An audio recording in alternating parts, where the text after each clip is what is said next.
નમસ્તે વિદ્યાર્થીની બહેનો, આપણે અગાઉ માહિતી સંચાર વિશે વાત કરી. એ માહિતી સંચારની અંદર આપણે વૈધિક અને અવૈધિક માહિતી સંચારની આજે ચર્ચા કરશું.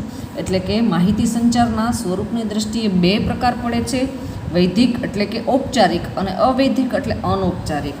પહેલાં તો તમે વૈધિક ને અવૈધિક એટલે કે ઔપચારિક અને અનૌપચારિકનો અર્થ સમજો. તો હું તમને એક બીજા શબ્દમાં કહું ને તો ઔપચારિક એટલે કે ઓફિશિયલી,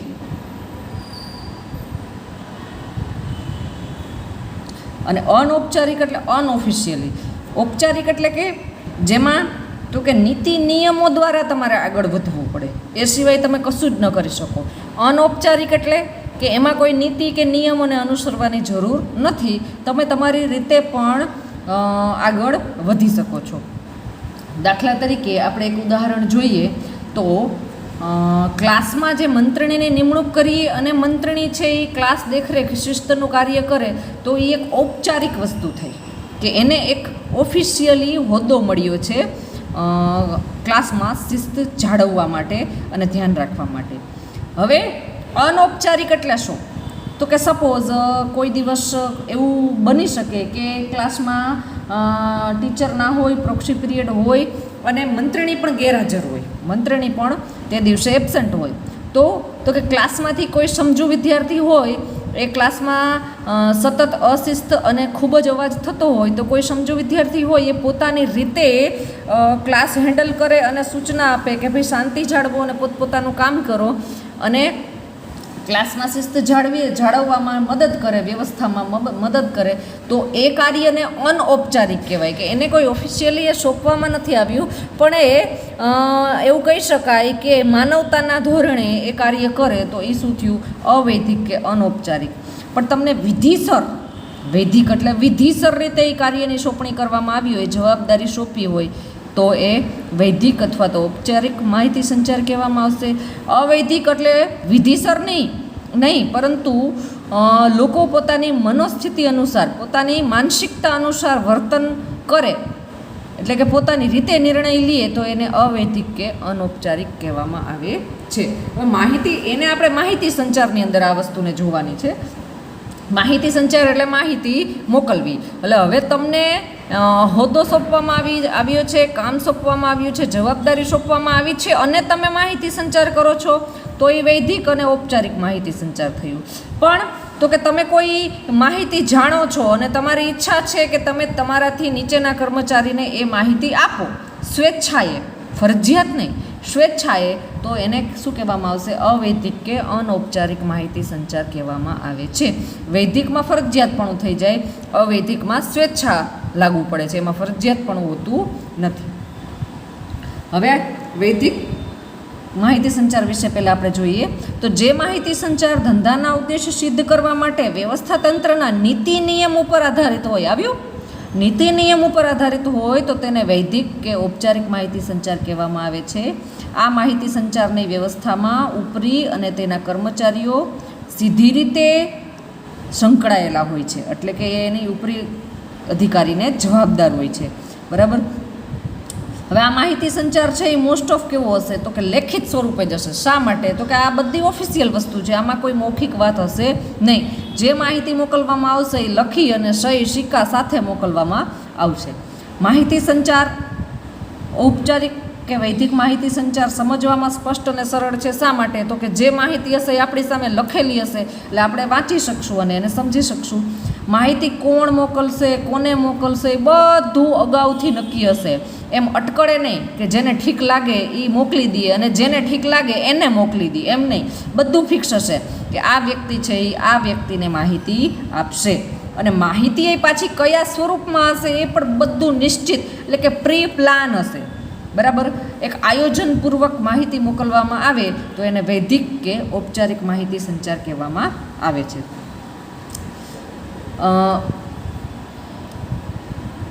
નીચે બે ઉદાહરણો આપ્યા છે કે કોને આપણે વૈધિક અને ઔપચારિક કહીએ. અનિયમિત કે પૂર્વ મંજૂરી વગર ગેરહાજર રહેતા કર્મચારીને આપણે ચેતવણી આપીએ, પણ મૌખિક નહીં, લેખિત નોટિસ કે મેમા દ્વારા આપણે એને ચેતવણી આપીએ, તો એ શું થયું? ઔપચારિક કે વૈધિક માહિતી સંચાર. તમારી જ લેવલનું એક એક્ઝામ્પલ આપું તો તમે વારંવાર સતત ગેરહાજર રહેતા હોય અને તમને મૌખિક સૂચના અપાવું, કોઈ મિત્ર દ્વારા કહેવડાવવું, બરાબર, અથવા તો જ્યારે તમે વર્ગમાં પરત આવો અને હું તમને મૌખિક સૂચના દઉં કે ભાઈ હવે પછી તમે ધ્યાન રાખજો, તમને મૌખિક ચેતવણી આપું, તો એ કયો માહિતી સંચાર થયો? અવૈધિક કે અનૌપચારિક, બરાબર. એમાં તો કે હું બોલું છું ને તમે સાંભળો છો, કોઈ સાબિતી છે નહીં, બરાબર, કે જેના દ્વારા હું સાબિત કરી શકું કે મેં તમને ચેતવણી આપી હતી. પણ આ જ કામ તમે ન સાંભળો અને તમારામાં સુધારો ન આવે તો હું તમને તમારા ઘરે ટપાલ મોકલું ને તમારી વાલીની સહી સાથે વાલીને અહીંયા રૂબરૂ બોલાવું શાળામાં, તો મેં કઈ માહિતી પહોંચાડી કહેવાય? તો કે એ લેખિત પહોંચાડી અને વિધિસર, એટલે કે હવે નિયમો અનુસાર મેં પહોંચાડી, તો એને વૈધિક કે ઔપચારિક માહિતી સંચાર કહી શકાય. કર્મચારીને બઢતી કે બદલી આપો તો એનો લેખિત પત્ર આપો, એ શું કહેવાય? વૈધિક કે ઔપચારિક માહિતી સંચાર કહેવાય, કે જેની સાબિતી સાથે વાત કરવાની, કોઈ મોઢાની વાત હોતી નથી. લક્ષણોની વાત કરીએ તો કે વૈધિક માહિતી સંચારને કારણે ઉપરી અધિકારી અને કર્મચારીઓ એકબીજા સાથે સંકળાયેલા રહેશે. ઉદ્દેશ સ્પષ્ટપણે અંકુશ અને સંકલનનો હોય છે. લેખિત માહિતી મોકલીએ એટલે આપણો ઉદ્દેશ્ય શું હોય? કે અંકુશ જળવાઈ રહે કર્મચારીઓ પર. વૈધિક માહિતી સંચાર મોટે ભાગે કેવો હશે? તો કે લેખિત સ્વરૂપમાં જશે, એમાં મૌખિક હશે નહીં. આ માહિતી સંચાર છે એ શું છે? તો કે વન ટાઈપ ઓફ એક નિયમ, રૂલ, નીતિ, આપણા ધંધાનો નિયમ હશે, આપણા ધંધાની નીતિ સ્વરૂપે હશે. વ્યવસ્થા તંત્રના માળખાને આધારિત હોય છે. ઉદ્દેશ્ય સિદ્ધ કરવા માટે ઉપયોગી થાય છે આ માહિતી સંચાર. સમજવામાં સરળ અને સ્પષ્ટ હોય છે. હવે અવૈધિક માહિતી સંચારની વાત કરે છે. હવે તમને આમ તો સમજી જ ગયા હશો કે વૈધિક અને ઔપચારિકથી વિરુદ્ધની બાબત એટલે અવૈધિક અને અનૌપચારિક, જે મેં તમને તમારે આ લેવલના ઉદાહરણમાં પણ મેં તમને સમજાવ્યું હમણાં જ, કે આ માહિતી સંચાર શું હશે? તો કે કામ કરતા કર્મચારીઓ હશે એ એકબીજા વચ્ચે માનવીય સંબંધો અને મિત્રતા ઉપર આધારિત રાખે, એને અવૈધિક માહિતી સંચાર કહે છે.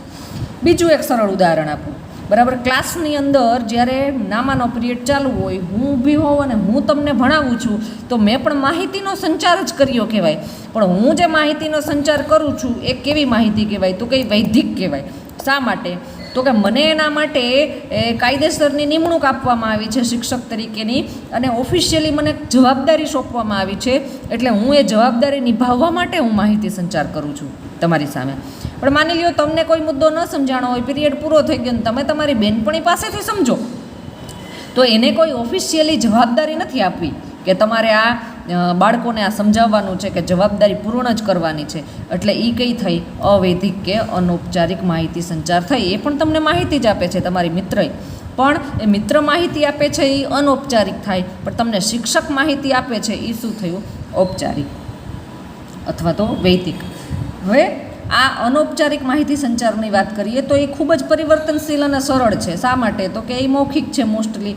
અંકુશ અને આદેશોની એમાં કોઈ જરૂરિયાત હોતી નથી. ખાલી મૌખિક વાતચીત અને સાંકેતિક ભાષા દ્વારા પણ આ માહિતી આપી શકાય છે. અવૈધિક માહિતી સંચાર વ્યવસ્થા તંત્રને વધુ સંકલિત અને વધુ વિશ્વસનીયતા પ્રદાન કરે છે, કારણ કે માનવીય સંબંધોનો આ માહિતી સંચારમાં પાછો વિકાસ થશે, બરાબર, ગાઢ થશે. દાખલા તરીકે કારખાનાનો મેનેજર કામદારોને કામ કરવા માટે સૂચના આપે. સેલ્સ મેનેજર ત્યાં કાઉન્ટર પાસેથી પસાર થાય તો સેલ્સમેનને પ્રેઝન્ટેશન કેમ કરવું એના માટે વધુ જ્ઞાન આપે, વધુ સૂચના આપે. તો આ બધું છે એ શું થશે? અનૌપચારિક, કે ભાઈ એવું કરવું જરૂરી નથી, સેલ્સમેનને ખ્યાલ હોવો જ જોઈએ કે એને શું કરવાનું છે, પણ કદાચ એનો ઉપરી અધિકારી એને એડવાઇસ આપે, સલાહ આપે, તો એ જે માહિતી આપી, એ જે માહિતી સંચાર થયો, એને અનૌપચારિક માહિતી સંચાર કહી શકાય. લક્ષણોની વાત કરે છે તો માનવ સંબંધો પર આધારિત છે, કારણ કે આ માનવીય વસ્તુ છે, ફરજિયાત નથી, મરજિયાત છે. જો કોઈને કોઈ સાથે સંબંધ હશે તો માહિતીનો સંચાર થશે, અન્યથા થશે નહીં. આમાં કોઈ અંકુશ કે આદેશ હોતા નથી. મૌખિક કે સાંકેતિક ભાષા દ્વારા એ સમજાવી શકાય છે.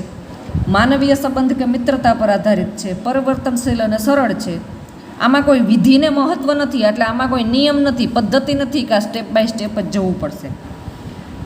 આ માહિતી સંચારે વ્યવસ્થા તંત્રને વધુ સંકલિત અને વિશ્વસનીયતા પ્રદાન કરે છે, જે આપણે ઉપર સમજૂતી લીધી એ જ એના લક્ષણો છે. અવૈધિક માહિતી સંચાર શું છે? તો કે વૈધિક માહિતી સંચારનો વિકલ્પ નથી, પરંતુ એની વિરુદ્ધની બાબત છે, એટલે કે એની પૂરક વસ્તુ છે. હવે આ જ સમજૂતી પરથી બંનેનો તફાવત આવે છે. પહેલાં તો બંનેના અર્થની વાત કરે છે. તો અર્થમાં શું આવશે? તો કે જે માહિતી સંચાર ધંધાના ઉદ્દેશ્ય સિદ્ધ કરવા માટે વ્યવસ્થા તંત્રના નીતિ કે નિયમ ઉપર આધારિત હોય એને શું કહેવામાં આવે છે? વૈધિક માહિતી સંચાર કહેવામાં આવે છે. અને અવૈધિકમાં તો કે કોના ઉપર આધાર હશે? તો કે માનવીય સંબંધો અને મિત્રતા ઉપર જેનો આધાર હોય, નીતિ નિયમ પર નહીં, એને શું કહેવામાં આવે છે? અવૈધિક માહિતી સંચાર. વૈધિકનો ઉદ્દેશ્ય શું? તો કે અંકુશ અને સંકલન સાધવું. અને અવૈધિકનો ઉદ્દેશ્ય શું? તો કે વધુ સંકલિત અને વિશ્વસનીય વાતાવરણ ઊભું કરવું. આધારમાં શું આવે છે? તો કે બે વ્યક્તિઓ વ્યવસ્થા તંત્રના નીતિ નિયમોને કારણે જ માહિતીની આપલે કરશે, પોતાની મરજીથી નહીં. ધંધાની એવી રૂલ હશે, ધંધાનો એવો કાયદો હશે, એટલે માહિતીની આપલે થાય છે. અને આમાંય માહિતીની આપલે તો થશે, પણ શેના કારણે? તો કે અંગત સંબંધ અને મિત્રતાને કારણે થશે. બરાબર? નીતિ નિયમને કારણે થશે નહીં. આમાં નીતિ નિયમને કારણે માહિતીની આપલે થશે, આમાં અંગત સંબંધોને કારણે થશે. આમાં અંકુશ અને દેખરેખની જરૂર રહે છે, અવૈધિકમાં કોઈ રહેતી નથી. વૈધિક માહિતી સંચાર એ ઓછો પરિવર્તનશીલ છે અને અવૈધિક છે એ વધુ પરિવર્તનશીલ છે. વૈધિક માહિતી સંચાર એ જે તે કાર્યના સ્થળે અને સમયે જ થાય છે. સમય પૂરો એટલે માહિતી સંચાર બંધ થઈ જાય. પણ આ તો માનવીય સંબંધો પર આધાર રાખે છે, એટલે એ તો એકબીજાને મિત્રતા હશે તો એ તો ગમે ત્યારે થશે. કાર્યના સમય સિવાય ઘરે જઈને પણ અવૈધિક માહિતી સંચાર થઈ શકે છે. અગાઉથી જાણ. આમાં માહિતી મોકલનાર અને મેળવનાર બંનેને અગાઉથી જ ખબર હશે કે કોણ કોને માહિતી મોકલશે ને કોણ મેળવશે. આમાં એવી કોઈ અગાઉથી કોઈ નિશ્ચિતતા હોતી નથી. ગમે તે માહિતી ગમે તે વ્યક્તિ ગમે ત્યારે ગમે તેને મોકલી શકે છે. એને આપણે અવૈધિક માહિતી સંચાર કહી શકીએ.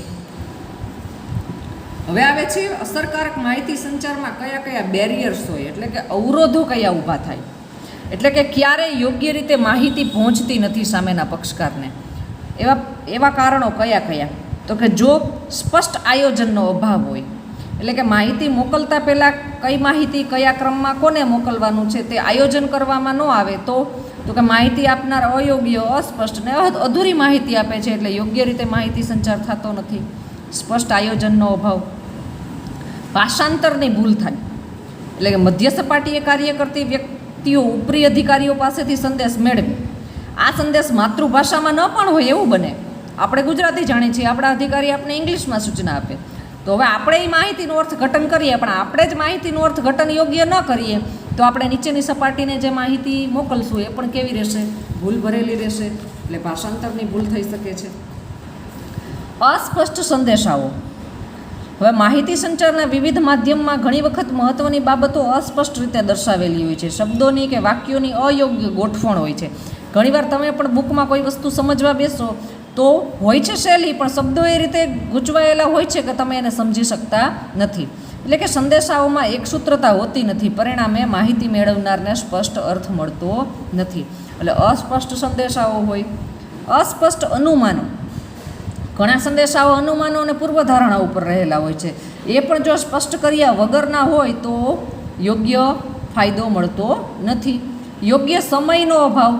કેટલીક વાર માહિતીના આધારે નિર્ણયો લેવાના હોય છે, તો માહિતી મળ્યા પછી તેનો અમલ કરવાનો હોય છે. જો માહિતી જ સમયસર ન મળે તો એનો અમલ પણ સમયસર થશે નહીં. માહિતીનું અતિ ભારણ. એટલે કે હું તમને ક્લાસમાં ભણાવું છું, પણ હું એક જ દિવસમાં એક આખું ચેપ્ટર પૂરું કરી દઈશ, એટલે મેં માહિતીનો સંચાર કર્યો, પણ તમે કેટલી માહિતી કવર કરી શકશો?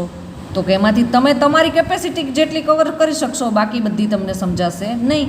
તો એ માહિતી સંચારનો કોઈ હેતુ છે એ પાર પડશે નહીં. એટલે માહિતીનું અતિ ભારણ હશે તો પણ માહિતી સંચાર યોગ્ય રીતે થશે નહીં. સંદેશા પ્રત્યે દુર્લક્ષ્ય. કેટલીક વાર ઉચ્ચ સંચાલકો કે નીચલી કક્ષાના કર્મચારીઓ સંદેશા પ્રત્યે બેધ્યાન અને બેદરકાર રહે છે. તેથી કંપની સાચી માહિતીથી વંચિત રહે છે. એટલે કે હું તમને વર્ગમાં અભ્યાસ કરાવતી હોઉં, જો તમારું ધ્યાન હશે તો તમને એ મુદ્દો સમજાશે, ધ્યાન જ નહીં હોય તો. એટલે કે તમે માહિતી પ્રત્યે દુર્લક્ષ્ય, એટલે કે તમે માહિતી પ્રત્યે અણગમો રાખો અથવા તો બેદરકારી રાખો. બેદરકારી એટલે દુર્લક્ષ્ય. બેદરકારી રાખો તો પણ માહિતી સંચાર યોગ્ય રીતે થશે નહીં. અયોગ્ય માધ્યમની પસંદગી. એટલે તમે જે માધ્યમ પસંદ કરો છો એ પણ યોગ્ય ન હોય તો પણ અવરોધો ઊભા થશે. અવિશ્વાસ અને ડર. જ્યારે વ્યવસ્થા તંત્રમાં અવિશ્વાસ અને ડરનું વાતાવરણ પ્રવેશે છે ત્યારે સંદેશાને શંકાની દૃષ્ટિએ જોવામાં આવે છે. જો સાચી માહિતી અધિકારીને આપવામાં આવશે તો શિક્ષા કે દંડ થશે, તો એ ડરને કારણે માહિતીમાં શું કરી દેવામાં આવે છે? ફેરફાર કરી દેવામાં આવે છે. ભૂતકાળમાં સાચી માહિતી આપી અને તેના માઠા પરિણામ સજા રૂપે ભોગવવા પડ્યા હોય તો હવે ભવિષ્યમાં પાછા કોઈ હિંમત કરશે નહીં સાચી માહિતી આપવા માટે. એટલે કે ક્લાસમાં આપણી કોઈ ક્લાસમેટ દ્વારા કોઈ ભૂલ કરવામાં આવી હોય કે કોઈ બેદરકારી ભર્યું વર્તન કરવામાં આવ્યું હોય તો એની જાણ કરતાં પણ અન્ય વિદ્યાર્થીઓ ડરશે. શા માટે? કે ભાઈ હવે આના બદલે સજા મળશે તો. એટલે અવિશ્વાસ અને ડરને કારણે પણ યોગ્ય માહિતી સંચાર થતો નથી. આ આપણે અવરોધો જોયા. હવે અવરોધો દૂર કરવાના ઉપાયો પણ છે. કયા કયા છે? તો કે પહેલાં તો માહિતી અવરોધાય નહીં ને એટલે વ્યવસ્થા તંત્રના માળખાને અનુરૂપ માહિતી સંચારનું તંત્ર ગોઠવવું જોઈએ. જેવું આપણું વ્યવસ્થા તંત્ર છે ને એવું આપણું માહિતી સંચારનું તંત્ર એને અનુરૂપ ગોઠવવું જોઈએ. માહિતી સ્પષ્ટ હોવી જોઈએ જેથી માહિતી મેળવનાર સારી રીતે સમજી શકે. જે માધ્યમો પસંદ કરો છો એની અસરકારકતા જુદી જુદી હોવાથી માહિતી પ્રસારણ ના સંદર્ભમાં યોગ્ય માધ્યમની પસંદગી થવી જોઈએ. માહિતી સંચાર એ દ્વિમાર્ગીય પ્રક્રિયા છે. બંને બે પક્ષ હશે હંમેશા. એટલે માહિતીનો પ્રવાહ બંને દિશામાં આગળ વધે એવી વ્યવસ્થા હોવી જોઈએ. બંને પક્ષ વચ્ચે પરસ્પર શ્રદ્ધા અને સહકારની ભાવના હોવી જોઈએ. હું તમને ભણાવું છું તો તમને વિશ્વાસ હોવો જોઈએ કે બેન જે ભણાવે છે એ સાચું ભણાવે છે અને અમને આવડશે તો જ તમને મારું ભણાવેલું યાદ રહેશે. પણ તમે મારા પ્રત્યે અવિશ્વાસ રાખશો તો ક્યારેય પણ મારું સમજાવેલું તમને સમજાશે નહીં. એના જેવો મુદ્દો છે કે બંને પક્ષ વચ્ચે શ્રદ્ધા અને સહકાર હોવો જોઈએ. માહિતી પહોંચાડનારના વિવિધ સ્થાનો વચ્ચે માહિતી વહન રેખા ટૂંકી હોવી જોઈએ. એટલે કે એક વ્યક્તિ પાસેથી બીજી પાસેથી ત્રીજી પાસેથી ચોથી એમ કરીને છે 10મી વ્યક્તિએ માહિતી પહોંચાડવાની હોય તો એ વહન રેખા બહુ લાંબી થઈ ગઈ. એને કારણે શું થશે તો કે જેમ વ્યક્તિઓ બદલશે ને એમ માહિતીનું સ્વરૂપ બદલતું જશે અને અંતે 10મી વ્યક્તિ સુધી માહિતી પહોંચે તો ત્યાં તો કંઈક જુદી જ માહિતી પહોંચી શકે એવું બની શકે. એટલે વહન રેખા ટૂંકી હોવી જોઈએ કે એક પાસેથી બીજા પાસેથી ત્રીજા પાસે માહિતી પહોંચી ગઈ. બરાબર. માહિતી સંચારની વ્યવસ્થા ઝડપી હોવી જોઈએ. હેતુલક્ષી પ્રવૃત્તિ હોવી જોઈએ. બિનજરૂરી માહિતીનું પ્રસારણ છે એનું ભાર છે એ ઘટાડવું જોઈએ. એટલે કે ભારણ ઓછું કરવું જોઈએ. માહિતી સંચાર વ્યવસ્થાનું સમયાંતરે મૂલ્યાંકન થવું જોઈએ કે ભાઈ પરિસ્થિતિ બદલતી જાય એમ આપણે માહિતી સંચારના સાધનોમાં પણ ફેરફાર કરવો જોઈએ. માહિતી સંચારની સમગ્ર પ્રક્રિયા દરમિયાન માહિતી આપનારનો હિત અંગત હિત અને સ્વાર્થની અંદર ન આવવું જોઈએ. બરાબર. દાખલા તરીકે માહિતી આપનાર છે એ મેં કોઈ એક વિદ્યાર્થીની બેનને કંઈ સૂચના આપી હોય કે ક્લાસમાં જઈને આ સૂચના આપી દેજે, પણ એને જો એના મિત્ર પ્રત્યે કોઈ દ્વેષ હશે, કોઈ તકલીફ હશે તો એ શું કરશે તો કે મેં જે સૂચના આપી હોય એના કરતાં એ થોડી ઘણી ઘટાડીને સૂચના આપે, માહિતી છુપાવે, અધૂરી માહિતી આપે અથવા માહિતીનું સ્વરૂપ બદલી નાખે તો જેને કારણે માહિતી છે એ સામેવાળી વ્યક્તિ સુધી યોગ્ય રીતે પહોંચશે નહીં. એટલે માહિતી આપનારનું હિત અંગત હિત કે સ્વાર્થ છે એમાં અસર થવો જોઈએ નહીં. અહીંયા ચેપ્ટર નંબર 6 દોરવણી એ પૂર્ણ થાય છે. સ્વાધ્યાયના તમામ પ્રશ્નો બરાબર. પ્રશ્ન નંબર 1, 2 MCQ, એક વાક્યના જવાબ, ટૂંકા પ્રશ્નો, મુદ્દાસર પ્રશ્નો એ બધા બુકમાં ઉતારી અને બધું પાકું કરી રાખવાનું છે. બરાબર. નેક્સ્ટ કસોટીમાં વાણિજ્ય વ્યવસ્થા આવી શકે છે એટલે ધ્યાન રાખશો. નમસ્તે.